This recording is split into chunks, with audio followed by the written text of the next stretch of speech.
I'm going to show you how we can use the advantage of the wedge shape of the butterfly in lying when someone can't straighten their leg the whole way. So Lisa, if you straighten your right leg all the way down, okay.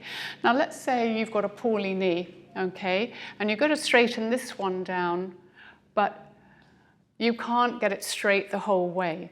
Now you can see that actually what we've got in here is we've got a wedge pointing one way above the knee and a wedge pointing the other way below the knee.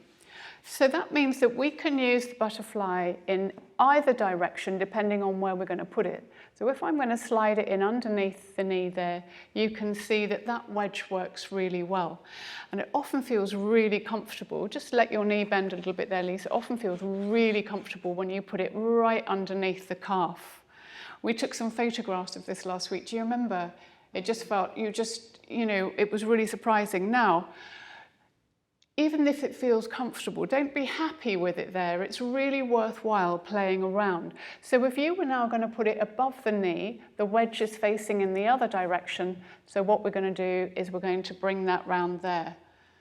Now, I know which one you liked last week in the photograph. Do you remember? Yes. Yeah, and what about today? Is it the same or is it different? I prefer the calf.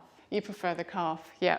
So it doesn't matter which way you're using it, but as I say, feel free to play around.